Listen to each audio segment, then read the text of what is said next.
fly by love, no. Fly by love, no late night. Look, and she don't wanna fly by love, no. Fly by love, no. Fly by love, no late night. Nothing like lost love. She already lost love. You already know the vibe. Welcome everybody to On Go in the Morning. Salute to everybody. Salute to everybody. Hopefully everybody is in a good mood. Hopefully we all are at least trying to have a good day. All right. But right now we have some serious developments on a story that's coming out of the Washington Post investigation involving the death of an ICE detainee.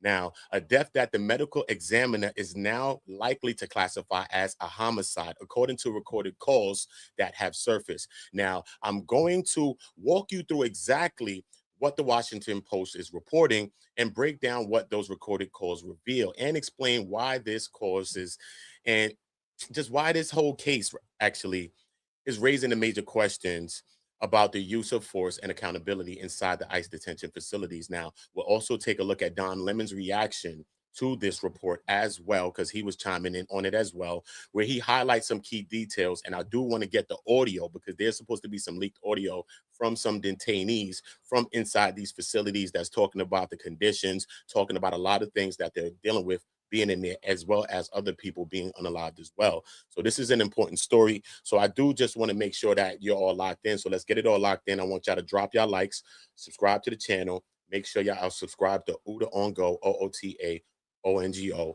We are getting the world on go. All right. So look, this is the story that we will be getting into. Okay, as you can see, the medical examiner likely to classify the death of the ICE detainee as a homicide, as recorded calls say. All right. Cool. So let's get into this read real quick. Salute to everybody. Like I said, make sure that y'all all are dropping your likes and doing that when y'all watch this video. Okay, cool. All right, cool. Could just skip through the fluff. Let's get that out of here. Okay, cool.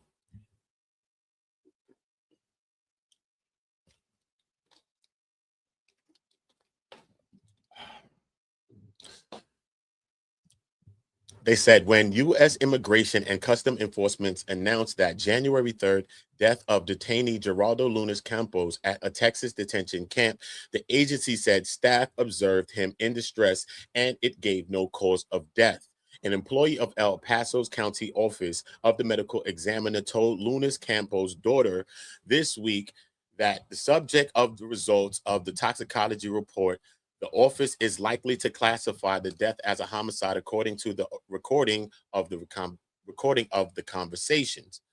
In the recording, which the daughter shared with the Washington Post, the employee said a doctor there is listing the preliminary cause of death as asphyxia due to neck and chest compressions, which means Lunas Campos did not get enough oxygen because of pressure on his neck and chest. Pending the results of a toxicology report, the staffer said on the recording, our doctor is believing that we're going to be listing the manner of death as a homicide.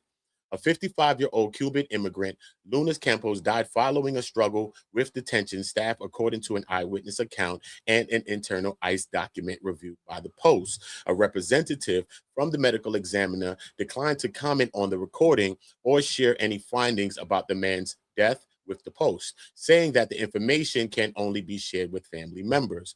In an email Thursday evening, Tricia McLaughlin, Assistant Secretary for the Department of Homeland Security, said that Lunas Campos died after attempting to take his own life. Oh, no, you can't be serious. That is some bullshit right there. Come on, stop. Campos violently resisted the security staff and, hold up, wait, what's going on? Are they fast forward? He moving it? Where he's at? You see it just jumped? Hold up, wait. Campos. Wait. Okay, kid. It just skipped past. All right. Campos violently resisted the security staff and continued to attempt to take his life, McLaughlin said. Is this true? That's what I want to know. During the ensuing struggle, Campos stopped breathing and lost consciousness. Medical staff was immediately called and responded after. You see how we keep jumping? Why doing that? What the hell's going on? Let me just keep my finger on the button. Hold up, son. Because it keeps jumping. Why the hell does it keep doing that? Hold up. Let me zoom out a little bit of something, bro. Because it's jumping. All right, where we at? He struggled ensued. Campo stopped breathing and lost consciousness. The medical staff immediately called and responded after repeated attempts to resuscitate him. EMTs declared him deceased on the scene. McLaughlin declined to provide additional documentation, calling, do you see what's happening, right? Calling the matter an active investigation. A homicide ruling from the medical examiner would almost certainly draw attention to Camp East Montana, a colossal makeshift tent encampment on the Mexican border, where migrants have reported substandard conditions and physical abuse, and ICE's own inspectors have cited dozens of violations of federal detention standards. Now, Lunas Campos also comes amid nationwide upheaval over the fatal shooting of a U.S. citizen by an ICE officer in Minneapolis last week, an event that for many has raised questions about the training and oversight of the ICE officers helping to carry out the Trump administration's immigration crackdown. Court records show Lunas Campos was convicted of several crimes, including for aggravated assault with a weapon, and in 2003, first-degree sexual abuse involving a child. Sir, what's going on? Under 11 years of age.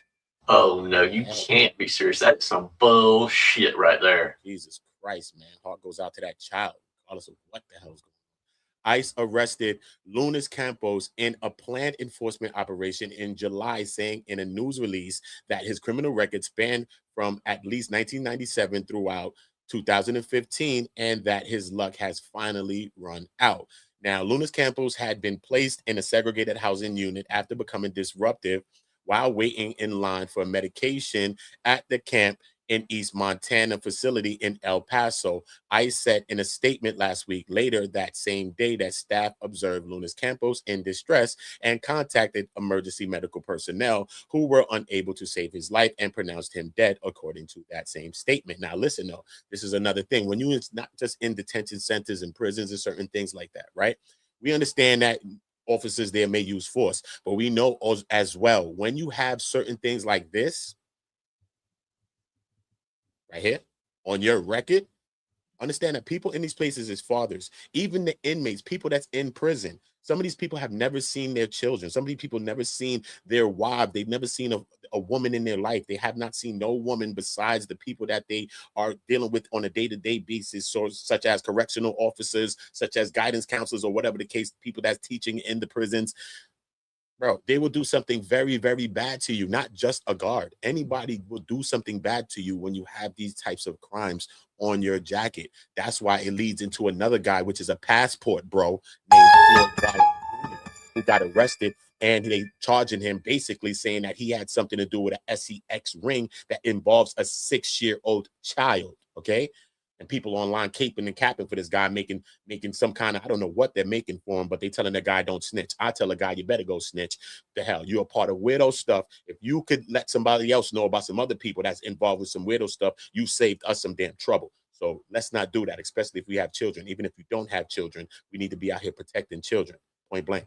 Lunas Campos had been placed in a segregated housing unit after becoming disrupted while waiting in line for medication at the Camp East Montana facility in El Paso. ICE said in a statement last week. Later the same day, staff observed Lunas Campos in distress and contacted. Okay, cool. This is Lunas Campos and his family. God bless his soul. You know what I mean? God bless his family. Condolences to his family. You know, most definitely. They said that him and his family in Rochester, New York, at that time in that photo. ICE statement did not contain any detail about the cause of death. An internal ICE log reviewed by the Post documented a series of events about Lunas Campos's case, noting that his death, an attempt to contact his family, the notification of the Cuban consulate, and the transportation of his body by the medical examiner.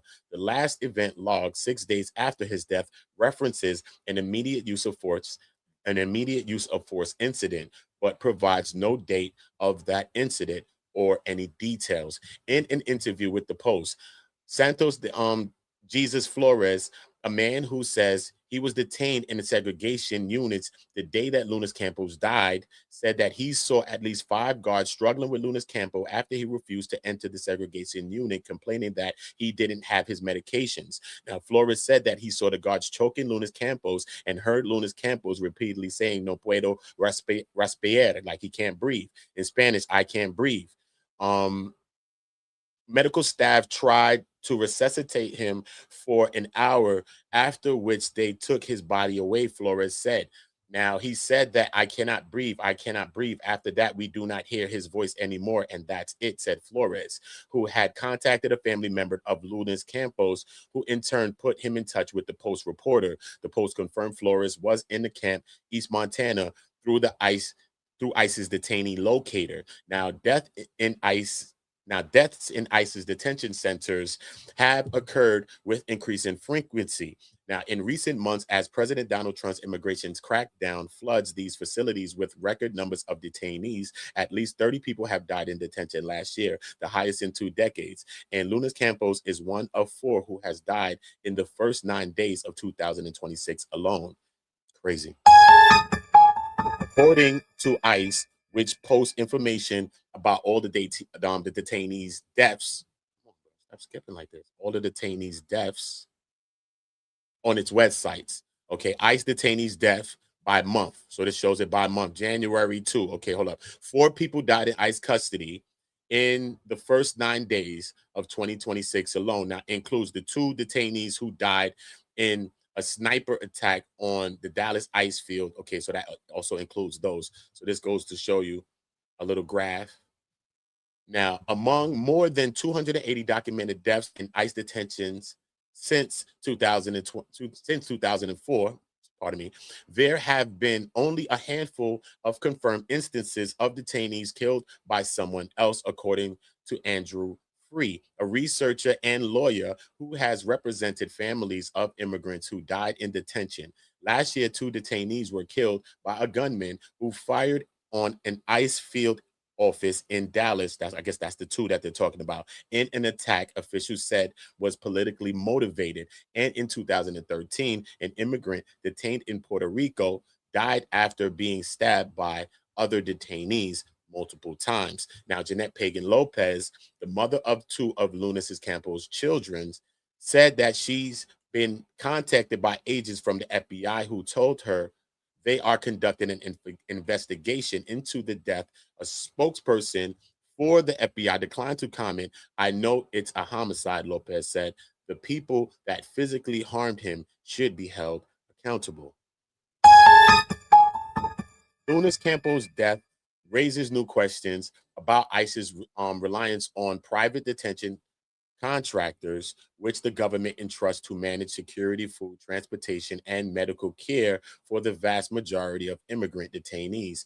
Those companies have taken on a larger role during Trump's second term, winning contracts worth tens of millions of dollars to reopen former private prisons and build makeshift tent encampments to accommodate the surge in detainees. Now, federal standards for immigrant detention say that force may only be used against detainees after all reasonable efforts to resolve a situation have failed. In most cases, the use of force should be calculated, where staff members take time to assess possible ways to resolve the situation. The standard says an immediate use of force is permitted only when a detainee's behavior constitutes a serious and immediate threat. Now, representatives from Acquisition Logistics, the Virginia contractor that oversees Camp East Montana, and Akima Global Services, a company that employs guards there, did not respond to requests for comment. Now, Lunas Campos was paroled into the United States in Miami in 1996, according to ICE. An immigration judge ordered his removal in 2005, but the government said that it could not obtain travel documents for him. Now, for years, he lived in Rochester, New York, where he had 3 children and 1 grandchild, said Lopez, who separated from Lunas Campos when their kids were young, but stayed in close contact with him. She said He worked periodically delivering furniture and as a roofer, but it was hard for him to find work because of his immigration status and his criminal record. Lunas Campos is the second person to die while in custody at Campo, East Montana, which now ranks as the largest ICE detention facility, according to Eternal ICE records, with more than 3,800 detainees. In interviews with the American Civil Liberties Union and other nonprofit groups in November, several immigrants detained at Camp East Montana claimed that they were beaten by guards for complaining, demanding medical treatment, refusing to eat, or for resisting deportation. Now, there is always the risk of retaliation here for trying to ask for our rights to be respected. One of the detainees, a 35-year-old Cuban man, said in a sworn declaration to the groups that he provided his name in the declaration, and the ACLU shared the information with the Post last month on the condition that the name not be published for fear of retaliation. Now, people at the camp in East Montana placed about 90 emergency calls between August 17th and December 1st, about 5 per week, according to 911 call logs that El Paso Times obtained through public records requests. The callers reported a variety of emergency medical problems, including chest pain, seizures, and breathing problems. The newspaper reported at least 5 calls stemmed from suicide attempts. Whoa. And this is a real story, man. This is a real big story. But hold on. Let me just get to Don Lemon and just see exactly what Don Lemon is talking about. Let me just see what Don Lemon is talking about, because I do want to hear some audio and what that audio is. Let's just see what this audio is. Cool. Let's put this on the board. In Texas, or at least stopped on a traffic stop. He was taken to a facility in Texas. He talked about how horrible the conditions were. And I thought that this person didn't get medical treatment when the Washington Post thing, but I was a little bleary-eyed because this person also talks about the conditions, but he also talks about not getting the inhumane conditions, but also